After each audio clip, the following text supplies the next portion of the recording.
Olá pessoal, retomando o vídeo que foi interrompido porque eu achei que tinha mais memória no celular e não tinha tanta memória, mas vamos continuar do ponto que eu parei, né? Eu estava falando a respeito do exemplo do ralo da piscina e do aspirador de pó, né, que funciona, né, como se fosse um meio, né, que vai sugando as coisas para dentro do aspirador de pó ou do ralo da piscina, né? E o fluido que o aspirador puxa é o ar e o da piscina é a água. E todos os sólidos que estejam porventura, né, no caminho, né, desses fluidos são arrastados para o centro do ralo ou do aspirador de pó, né? Então, esse fluido, né, que eu não expliquei no outro vídeo, mas eu vou falar agora, ele é composto pelo o próprio espaço, né? Que o espaço na presença da matéria ou interagindo com a matéria, ele é contraído para a forma da matéria. E quando ele está livre da matéria, ele funciona como um fluido. E a matéria usa esse fluido, consome esse fluido numa questão de mecânica quântica que eu vou explicar depois, mais tarde. Uma teoria que também formulei a respeito disso para tentar unificar todas as teorias, né? Esse projeto meu é para que essa teoria encontre explicação para todos os fenômenos que nós encontramos na natureza. Questão de maré, de peso e de expansão do universo, de rotação das galáxias. Tudo isso aí eu vou tentar explicar, né, através dessa teoria, né? E eu tenho encontrado umas soluções que eu acredito que sejam bem razoáveis, né?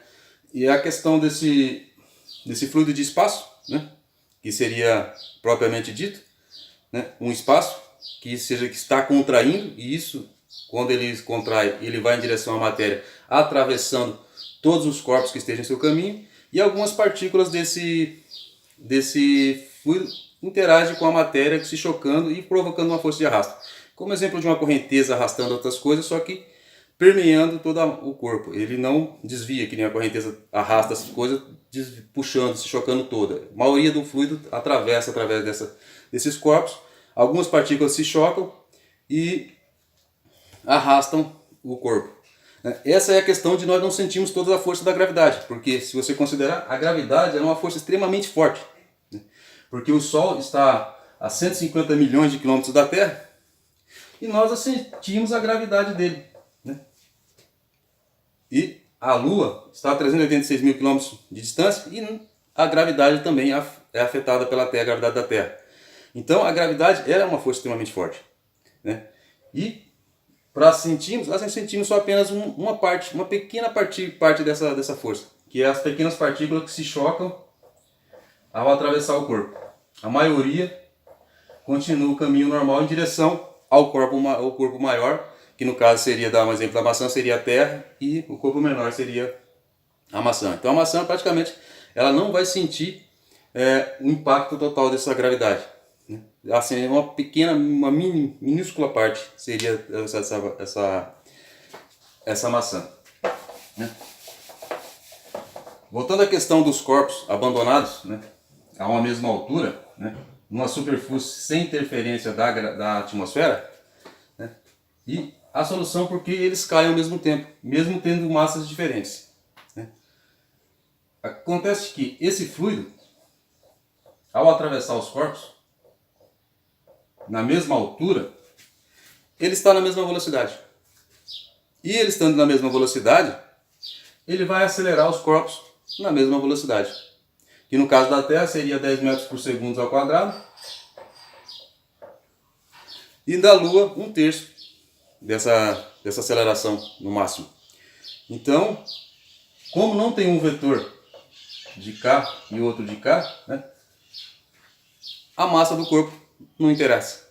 Porque se tivesse como fosse os dois corpos interagindo, esses vetores teriam que ser somados. Então a massa do corpo maior somada com a da Lua e a do corpo menor somada com a da Lua teria uma diferença.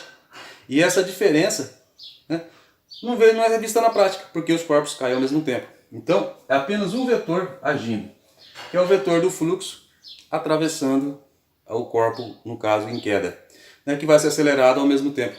Porque a fonte de aceleração é a mesma, apenas um vetor e não dois. Então a matéria do corpo não tem significativa nenhuma para essa diferença, né? E essa é a questão dos objetos caídos em tempos diferentes, né? Vou parar o vídeo por aqui, depois eu volto retomando a teoria de Einstein, que vou gravar em outro vídeo, porque senão fica muito pesado para também postar, que eu demorei muito para postar, né? E pedindo a vocês que, na medida da possibilidade, compartilhem esse vídeo para chegar às pessoas que têm conhecimento de estar comprovando essa minha teoria, que tem condições de observar algumas coisas com tecnologias, né? E no caso, o meu tem um pequeno quadro negro, uma caneta e um apagador. Então, com isso e ideias. Então isso eu não vou chegar muito longe. Então, com a ajuda de vocês, provavelmente esse vídeo pode ajudar a entender os mistérios da natureza. Ok? E se inscreva no canal para estar recebendo os outros vídeos que eu vou gravando sucessivamente. Muito obrigado.